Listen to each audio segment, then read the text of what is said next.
Bienvenidos al Instituto Z. Soy el profesor Iván Fernández y el día de hoy vamos a ver el sistema de gas de quinta generación, haciendo una comparación con lo que es tercera generación, el cual es un tema que personalmente a mí me apasiona.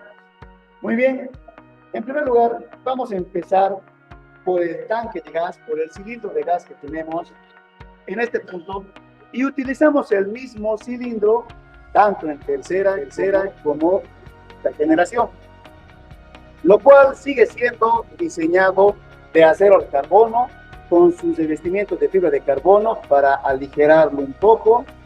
Tiene esta forma cilíndrica, ¿no?, que ya habíamos mencionado en clases anteriores, porque almacena una presión de 200 bares, pero está diseñado para trabajar con 400.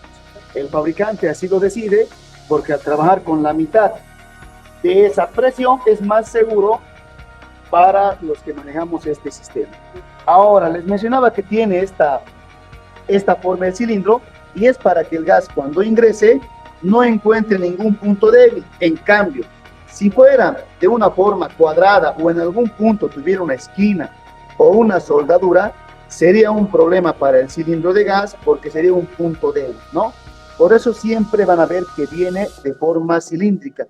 De esa manera, al ingresar el gas, entra y se puede almacenar fácilmente. Por eso no tiene esquinas, ni soldaduras, ni costuras.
Luego tenemos lo que es nuestra válvula de cilindro, la cual la válvula de cilindro en este punto donde ingresa nuestra válvula, las dos que es cónica, quiere decir que aquí en la punta es más delgado y aquí atrás es más ancho. Eso garantiza un cierre hermético. Luego tiene en este punto lo que comúnmente llamamos fusible, que en realidad no es un fusible, no es una válvula de alivio que cuando el tanque de gas queda dentro del vehículo o en un lugar donde le da el sol y calienta, no, la presión internamente puede aumentar superando los 200 bares. Entonces esta válvula de alivio está diseñada con un diafragma, un muelle resorte, para que cuando la presión suba pueda soltar ese gas excedente nivelando siempre a los 200 bares.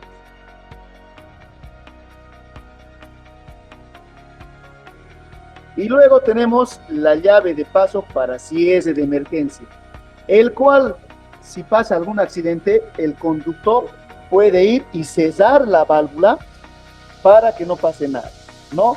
Entonces podemos abrir y cesar el paso del gas manualmente. Ahora van a ver seguramente en otros vehículos de quinta generación que en este punto trae una electroválvula de gas, igual a la que hemos visto ya en lo que es el reductor de presión. Casualmente tengo aquí uno.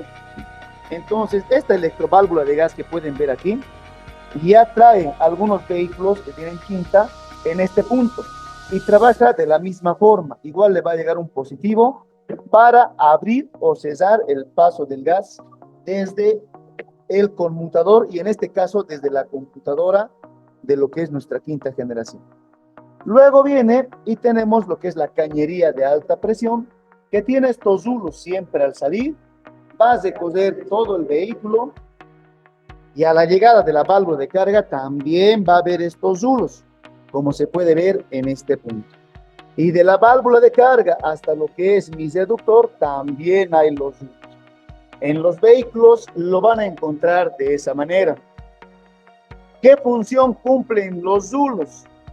Su función número uno es que cuando nosotros cargamos gas en la estación de servicio y el tanque está vacío, entra con 200 bares y esto amortigua esa presión hacia lo que es nuestro cilindro. Y también en caso de un accidente, si hubiera un golpe fuerte en la parte posterior, en la parte del cilindro, no, los zulos, al ser de una cañería flexible, se estiran, minimizando el riesgo de una fuga, porque si fuera directo, si se mueve el tanque, se reventaría y ya tuviéramos una fuga grande. Y lo mismo en este punto, ¿no? Del reductor. Si el golpe del accidente fuera aquí en el capot, no, si fuera directo, en el momento de un accidente se desprendería, habiendo una fuga, pero esto se va a estirar, como les digo, minimizando el riesgo de una fuga. Luego tenemos lo que es nuestro pico de carga, en el cual el pico de carga es diferente a lo que es la válvula de cilindro. También se le conoce como válvula de carga. Son parecidos en que ambos tienen esta llave de paso para cierre de emergencias. A diferencia del otro, de la válvula de cilindro, esta válvula de carga tiene aquí lo que es el pico de carga. Aquí se instala, se conecta la manguera en el surtidor y se abre para la carga de los 200 bares.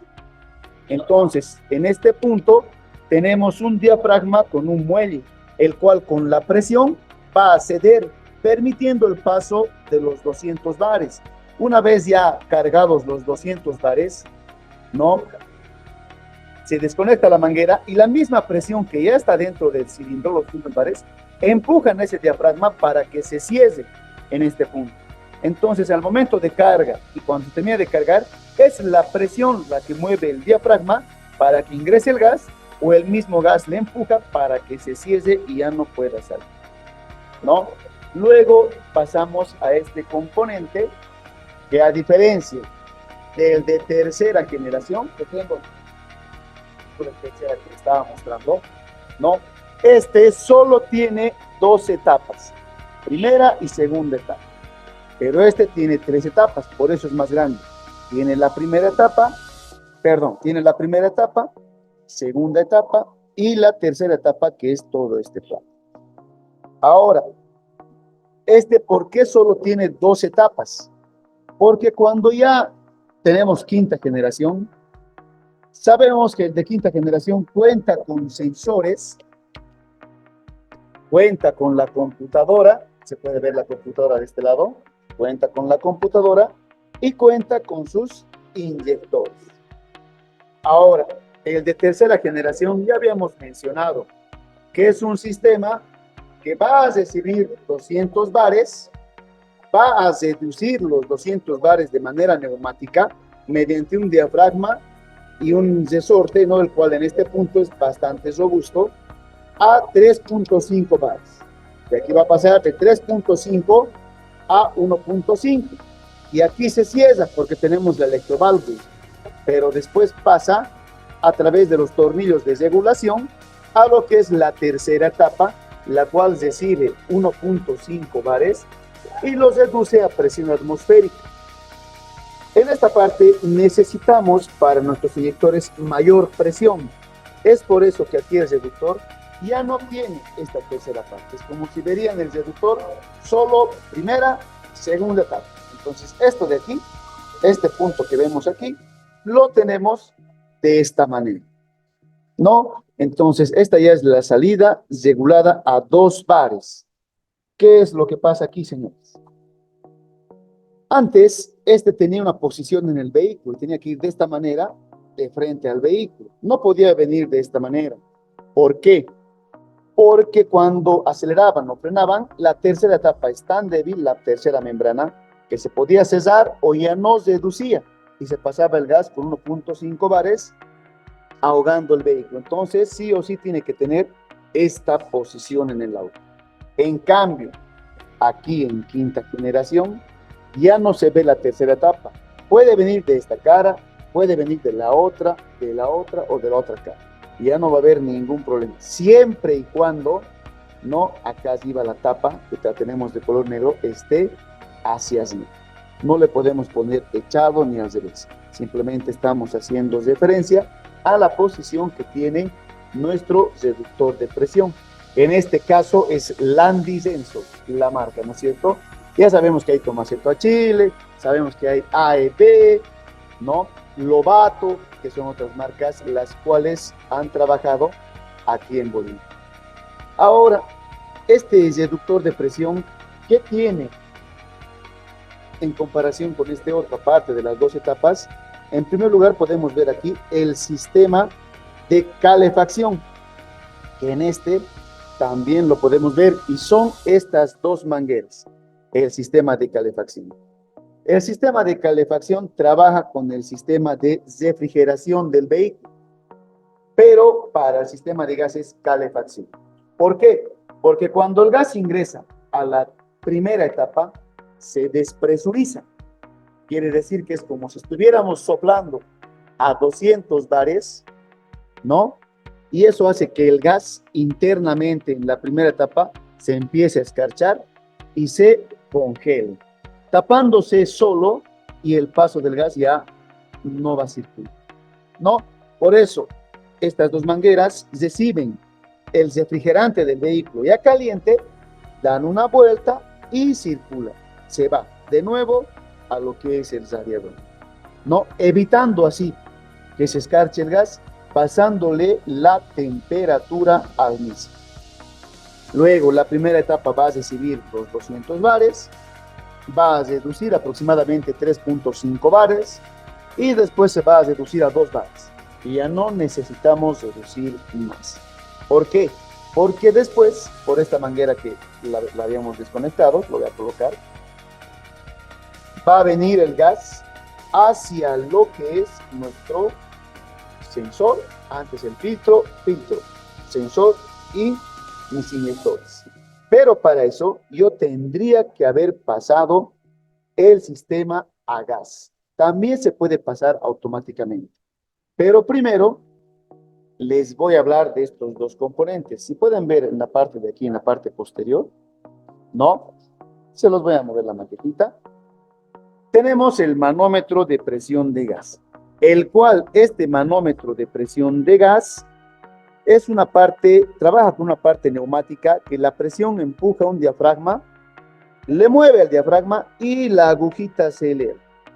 Entonces, cuando la aguja se eleva, esta agujita nos ayuda a que esa presión podamos pasarla nosotros a un voltaje, el cual va a recibir mi computadora y lo va a cambiar ese voltaje en 4 LEDs, los cuales me van a indicar que tengo full, tengo ya 3/4 de tanque, medio tanque, cuarto tanque y el ledcito rojo que es reserva, ¿no?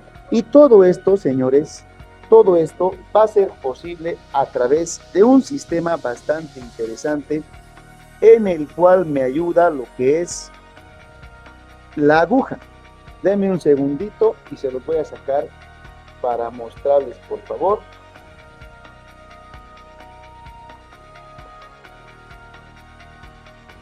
En este punto viene un poquito aprieto, pero por si acaso cuando es Tomasetto a Chile, no es tan sencillo quitarlo, ¿no? Es un poquito más complicado.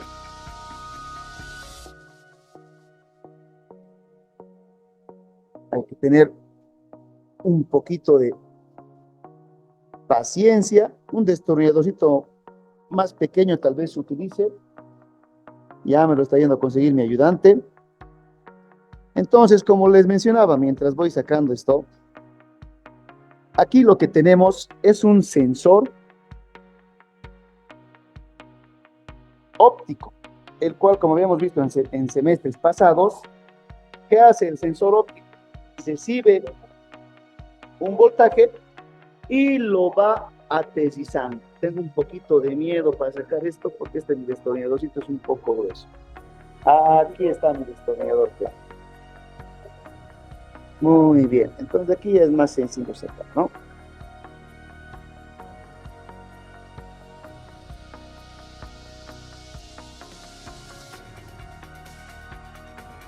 Ahí está.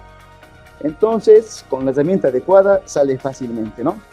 Aquí está, jóvenes. Fíjense, tenemos aquí lo que es el circuito electrónico, el cual normalmente vemos, ¿no? Por la parte posterior. Sabemos que tenemos un cablecito, perdón, tres cables. En este caso es verde, negro y blanco. Normalmente viene el blanco, que es la señal, verde es el voltaje de alimentación y negro es el negativo. Esta es la parte interesante. Si se fijan aquí, en la aguja, tiene como una paletita, ¿no? Como una cuchara, la cual cuando se mueve, ¿no? Si se fijan, este punto también se mueve. ¿Qué quiere decir? Que va a estar aquí en medio, tapándole la luz. Entonces, estos fototransistores, cuando yo tengo 200 bares, están tapados. Me va a marcar 200 bares. ¿Por qué? Porque seguramente ya están mandando el voltaje. Cuando se va moviendo, ¿qué va a pasar? Se va a mover mi paletita, le va a llegar al primer fototransistor. Este va a aterrizar el voltaje y ya no voy a tener, digamos, si es de 5 voltios, no voy a tener 5, sino voy a tener 4.1. Va a recoger y ahora tengo medio tanque, ya le ha llegado la luz a este otro. Listo, ahora voy a tener 3 voltios. Va a seguir recociendo. Listo, ya voy a tener 2 voltios. 1 voltio. Y cuando llegue aquí, ya se prende el ledcito rojo, que es reserva. De esta manera, la parte neumática, con ayuda de la aguja y esta paletita que ven aquí, y este sensor óptico, nos ayuda a qué? A cambiar la presión en un voltaje para que nosotros podamos ver en lo que es nuestro conmutador. No sé, no estoy seguro si se ha entendido bien esa parte, pero aquí tengo mis marcadorcitos para que les pueda explicar de nuevo. Algo rapidito. Acompañan por aquí. Muy bien. Ahora habíamos visto el ledcito en ese punto, ¿no? Listo, ahí está el LED. Aquí tenemos la aguja que va a estar supuestamente a 200 bares. Luego viene más o menos de esta manera, ¿no es cierto? Y aquí abajo van a estar mis fototransistores, puntitos, como han visto ahí ustedes, ¿no es cierto? Entonces yo voy a tener aquí un positivo que va a llegar a todos mis fototransistores. Y va a estar lo que es el negativo, que ya sabemos, es positivo de referencia. El negativo para mis fototransistores. Muy bien, si estoy a 200 bares, no le va a llegar la luz, el haz de luz que tiene mi LED a los fototransistores y voy a tener un voltaje, como habíamos visto, 5 voltios, de ejemplo, a 200 bares. Cuando mi aguja se vaya moviendo, esta paletita va a recoger porque la presión está bajando. Cuando se cosa, ya le va a llegar el haz de luz al primer LED. Digamos que va a estar a 150 bares. Entonces, ¿qué va a hacer? Va a atetizar el voltaje y aquí ya no voy a tener 5, no, digamos, voy a tener 4 voltios. Va a volver a bajar, digamos, a 100 bares, la aguja va a estar por aquí y esto, como ha bajado, se va a mover y le va a llegar a este otro transistor, va a atetizar el voltaje y ahora voy a tener 2.9 voltios. Luego va a seguir bajando, digamos, a 50 bares y voy a tener aquí aterriza y ¿cuánto voy a tener? 1.5 voltios. Y finalmente va a estar más o menos por unos 20 bares, señores, la aguja, y esto ya va a estar más así. Las de luz va a llegar al último, lo aterriza, entonces se apaga el último del verde y tenemos lo que es 5 voltios, perdón, 0.5 que marca normalmente voltios, ¿no? Y se va a prender lo que es nuestro LED rojo de reserva en el gas y ahí va a quedar hasta que se cargue. Normalmente es entre 20 a 30 bares que vas a tener.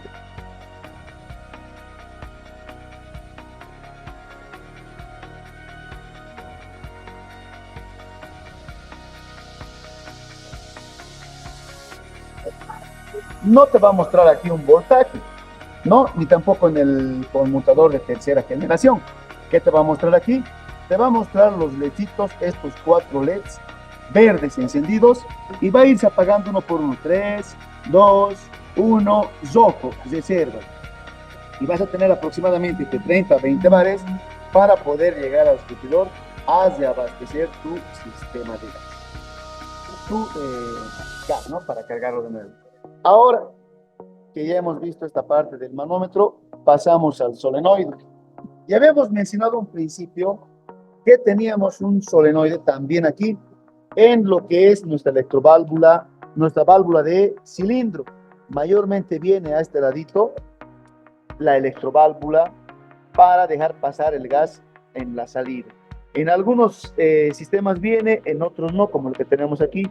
Simplemente sirve para que cuando apagues el auto, pongas la gasolina, también te corte el sistema desde aquí. El paso de gas lo va a cortar. Y este de aquí arriba hace exactamente lo mismo. Tiene un negativo constante y este cable azul es un positivo que va a venir desde la computadora una vez que hayamos cambiado a gas. Podemos cambiar a gas de manera automática o también podemos presionando el botoncito. Pero hay un pequeño detalle. Este sistema de quinta generación tiene lo que es un sensor de temperatura que va a estar con el refrigerante del vehículo. Esto en la parte de la programación lo vamos a explicar mejor. Si digamos ese sensor de temperatura está graduado para que pase a gas, digamos, a unos 80 grados centígrados, que ya está en el motor caliente, ¿no es cierto? De 100 se puede pasar a gas ahí. No es como cuando teníamos el de tercera generación, que yo ni bien encendía mi auto, aceleraba un poquito, si tenía el conmutador automático, y se pasaba a gas, le llegaba un positivo aquí, aquí, sonaba, ¿no? ¡Tac! Y se cambiaba a gas. Quería gasolina, le presionaba el pulsadorcito y volvía a gas. En cambio, cuando teníamos el de tipo interruptor, lo mismo, ¿no? Si quería encender a gas, incluso podía encender a gas en el tipo interruptor, ¿no es cierto? Cuando se me acababa la gasolina. En este que era automático, hay ciertos pasos que se pueden hacer para encender a gas, pero en algunos. En otros hay que directear lo que es las electroválvulas para que puedan encender el auto. Pero en este sistema de quinta generación, no sé ustedes si tomen con una ventaja acá, sí o sí tiene que calentar el motor a gasolina. Cuando una vez esté caliente, este sensorcito le va a indicar a la computadora que ya está en los grados que está programado. Entonces la X que va a hacer de manera automática de 100 lo va a pasar a gas. Lo bueno de este sistema es que no tiene esa pérdida entre el 10 y 15% de potencia. ¿Por qué? Porque si se fijan aquí, ya tengo mi filtro de gas, tengo mi sensor de gas. Este sensor me verifica la cantidad de aire que está viniendo del múltiple de admisión, me verifica la temperatura del gas y la presión del gas. Con esos 3 datos, recién llega el gas aquí, y como son inyectores, este sensor ya me ha medido la cantidad de aire que está ingresando. Entonces, va a inyectar la cantidad de gas que es necesario, esté en ralentí, media aceleración o máxima aceleración. Eso quiere decir que ya está medido para este cilindro la cantidad de gas, para este igual, para este igual, para este igual. Por eso ya no tiene esa pérdida de potencia entre el 10 al 15% que se menciona, ¿no? Porque ya está entrando de manera idónea, igualitaria, de una manera calculada dependiendo la cantidad de aire para cada cilindro. Si yo pongo a gas en una recta, va a correr igual que a gasolina. Si yo pongo a gas en una pendiente, va a subir igual que a gasolina. Es más, si después de gas cambio a gasolina o viceversa, el cambio no se siente como en tercera generación. ¿Cuál era el problema de la tercera generación? digamos que no está aquí mis inyectores. Bien, aquí está mi obturador, ¿no es cierto? Y delante de mi obturador venía lo que es mi manguera de gas con el mezclador. Ingresaba el gas, se mezclaba con el aire, pero de manera directa entraba a este lado más gas, un poquito menos, un poquito menos, un poquito menos. Entonces iba entrando de una manera la cual no se calculaba la cantidad de gas por cilindro. Por eso teníamos esa pérdida entre el 10 al 15%. Pero en quinta, con mis inyectores, mi sensor y la computadora, ya se calcula la cantidad de gas por cilindro y no se siente, les repito, esa pérdida de potencia del 10 al 15%. Ahora, mis inyectores de gas son muy parecidos a los de gasolina. También tienen dos terminales. Pero como este es un sistema que se está adaptando y no viene como los inyectores del auto, si se fijan, en mi múltiple de admisión se hace unas perforaciones para poner estas mangueras. Entonces, antes de que ingresen las mangueras, señores, nosotros perforamos aquí y lo que ponemos son unas toberitas para que entren estas mangueras, ¿no? Ahora estas toberitas, fíjense, están con silicón y es porque tiene que estar bien sellado. En el momento en el que entre aire que no ha sido medido por el sensor, vamos a tener problemas en gasolina. Va a entrar aire que no ha sido medido y vamos a tener fallas. Pero si no, tanto en gasolina como en gas, va a estar todo bien, ¿no es cierto? De esa manera tenemos ahora los múltiples que vienen perforados para la instalación de, de nuestras electroválvulas o inyectores de gas. Y como les mencionaba, tiene la misma función de los inyectores de gasolina. Todo esto, los sensores, los inyectores, van a ser controlados por mi computadora. Ahora, esta computadora, ¿cómo se instala? Hay un programa que es dependiendo la marca, en este caso es Landigenso, ¿no? Este componente que tenemos aquí está conectado a la computadora. Entonces, por acá abajo está el conectorcito, tal vez no pueda mostrarles bien, aquí está el conector, que se conecta a la computadora, a la PC, una portátil, una de escritorio, por la cual damos la programación a este sistema. Pero si hablamos de programación, a veces nos imaginamos, ¿no?, que vamos a programar desde cero. No, ya está como preprogramado. ¿Cómo les explico? En esta computadora, en mi computadora, en el programa, yo ya tengo lo que es, digamos, para este motor, este 197, ya tengo su procedencia, ahí pongo nomás Japón, ¿no es cierto? Pues tengo su cilindrada, tengo la marca, tengo el modelo, y todo eso se va poniendo en el programa y se copia. Y eso que hemos copiado aquí va a tener el mismo orden de los inyectores para el ancho de pulso para que puedan inyectar. Entonces, nosotros una vez que programemos lo que es la computadora, vamos a hacer algo más aparte de la programación que se llama mapeo. Vamos a ver en altas, bajas RPM, sin Salentí, cómo funciona y según el mapeo vamos a ir subiéndole o bajándole. ¿Se acuerdan que antes en la manguera había un tornillo de centración? Ese tornillo lo manejábamos de manera manual. Muy bien. Ahora eso se maneja con el programa.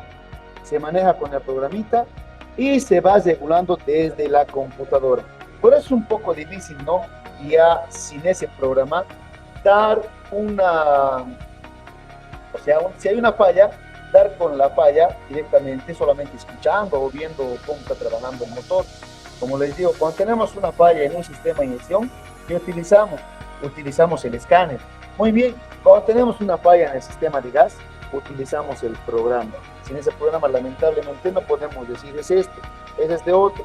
Puedo utilizar mi punta lógica en algunos puntos para verificar si tiene sus 5 voltios, si le está llegando su ancho de pulso. Puedo utilizar el osciloscopio para poder ver, no cómo le está llegando la señal, si le está llegando o no, pero ya para dar un mejor, encontrar mejor la falla, siempre es utilizar lo que es el programa, en este caso, del sistema de gas. Muy bien, no sé si he dado con todos los componentes hasta el momento. Creo que me ha faltado este, que es el filtro, ¿no? No se olviden que este filtrito es como el de gasolina, incluso tiene su flechita igual, es muy parecido, ¿no? Muchas veces agarramos y decimos, el filtro seguirá funcionando, soplale. ¿Le soplamos? Sí, pasa. No, tiene un kilometraje. Digamos, les voy a dar un ejemplo, 1000 kilómetros. 1000 kilómetros, no hay que soplar, directamente se cambia. Y es muy común en nuestro medio decir, no, a ver, fíjate cómo está, no, aguanta otros 1000 kilómetros. Y ese es el problema, ¿no? El gas tiene una suciedad, la cual se vuelve como un aceite. Y si ese aceite, esa suciedad pasa, el primero que se va a dañar va a ser mis inyectores y luego va a empezar a dañarse lo que es mi sensor. ¿No es cierto? Muy bien, entonces, habiendo visto ya todos los componentes de este sistema de quinta generación y también la comparación, ¿no?, que hemos hecho con tercera generación, que les repito, ¿no?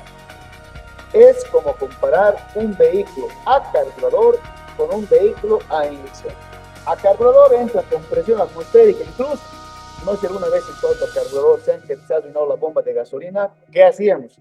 Le poníamos a lo que es al techo un depósito, una botellita, con su manguerita hasta el carburador, y por presión atmosférica iba ingresando. Lo mismo, presión atmosférica reduce lo que es esto. En cambio, cuando ya es inyección, no puedo poner pues mi botellita en el techo para que ingrese la gasolina, ¿no? ¿Por qué? Porque los inyectores necesitan una presión entre 40 a 50 bares en la gasolina. En cambio, en este ya no reduce tanto mi reductor, ¿no es cierto? En vez de que le aumentemos la presión, reducimos menos. Por eso la tercera etapa aquí ya no tiene. Cuando viene el cilindro de gas dentro del auto, como tenemos aquí una válvula de alivio, ¿no?, tiene que tener una bolsa, pero no se llama bolsa, se llama sistema de venteo, la cual por dos mangueras perforan el piso y sale por una manguera lo que es mi cañería de alta presión, y por la otra manguera entra aire para la bolsa y circula aire del exterior. ¿Eso por qué viene? Porque la válvula de alivio, como está dentro del vehículo, ¿no?, si calienta demasiado, empieza a salir el gas y el auto adentro se puede llenar de gas, ¿no es cierto? Entonces, para que no pase eso, le ponen esa bolsa con unos corrugaditos al piso, perforado al auto, para que tenga su sistema de venteo, ¿no? Y con eso creo que hemos concluido lo que son las partes de este sistema de gas y comparando, ¿no?, con lo que era un sistema de tercera generación. Sin más que decirles, señores, me despido. Profesor Iván Fernández les habla. Hasta una nueva oportunidad. Muchas gracias y hasta luego.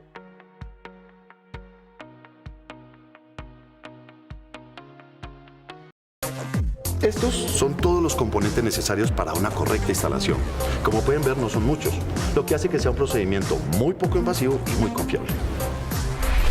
Ahora veamos cómo se ensamblan y funcionan. Lo primero es el llenado. Esta es la válvula de llenado, que es por donde ingresa el gas al vehículo. Se almacena en el cilindro, un recipiente hermético diseñado para almacenar gas natural vehicular a alta presión y cuenta con una válvula de seguridad. Al encender el vehículo, el gas recorre la tubería, un conducto en acero flexible que permite transportar el gas a los diferentes componentes del sistema. El gas llega hasta el regulador, el cual sirve para reducir la presión del gas que ingresa al motor. Esto se debe a que el gas natural vehicular se almacena a alta presión. Luego de esto, llega al riel de inyectores. El gas pasa a través de impulsos por cada inyector e ingresa por el múltiple de admisión de aire al motor, variando el tiempo de inyección del gas según indica la computadora que analiza los datos emitidos por estos sensores. Este pequeño dispositivo electrónico es el chip, que se debe actualizar cada año. En él se registra la información del vehículo y controla si es apto para el suministro de gas en las estaciones de servicio.